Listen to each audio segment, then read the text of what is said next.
Hi, doing white. Welcome back to another Godzilla movie review. This time we're talking about the return of Godzilla 1984. So everything I just said in the last video, I can say it again.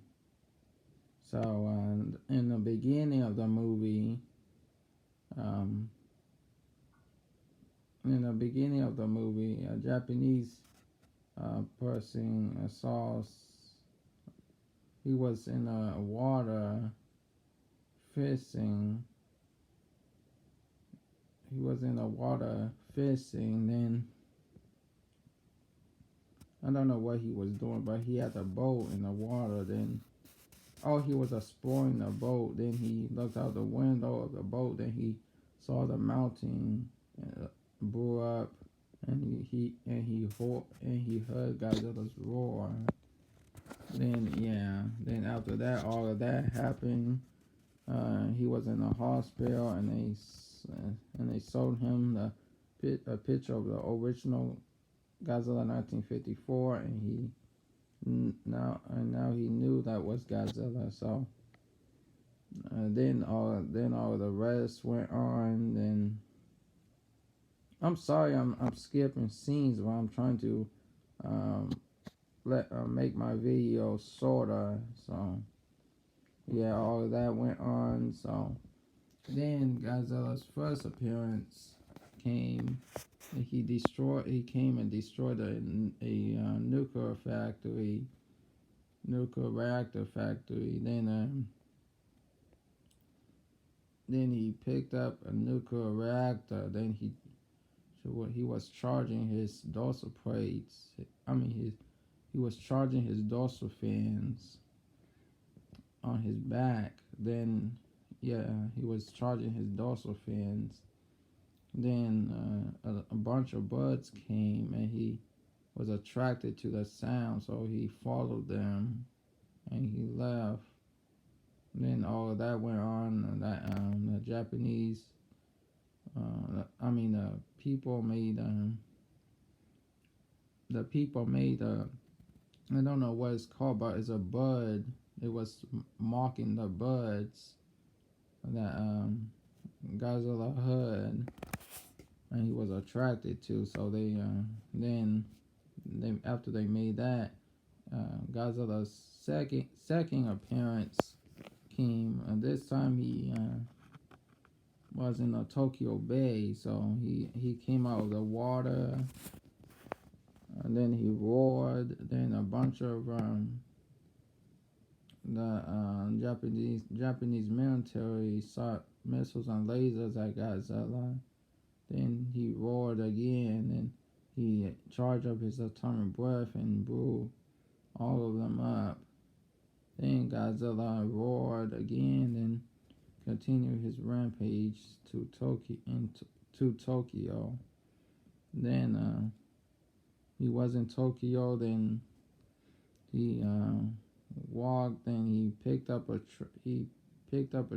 train. First he blew a plane out of the sky and blew all the cars up on a bridge. Then he came and picked up a train. Then he looked inside of it and roared, and he dropped the train. Then he continued his rampage. He destroyed the tracks, and he continued his rampage to Tokyo, and the Japanese military is shooting missiles and lasers at Godzilla, and it's not doing nothing like it always does. Then later on in the movie,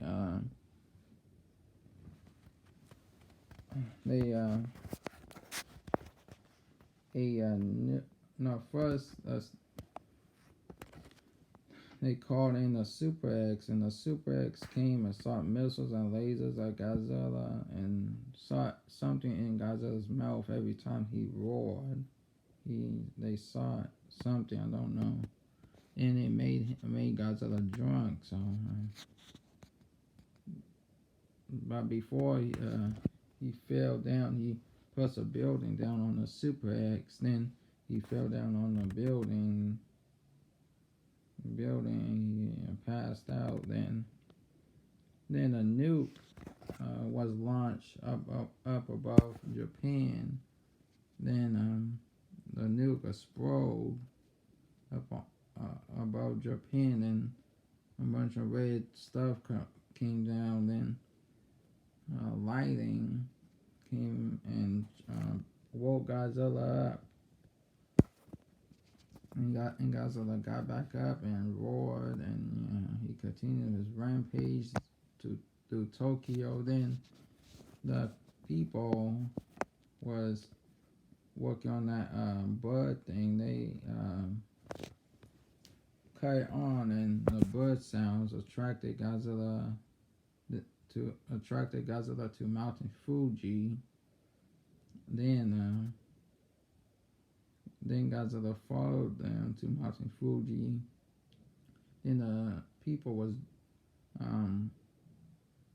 putting up a bunch of bombs and stuff for Godzilla. Then Godzilla came on the mountain, and he looked. Then Godzilla dropped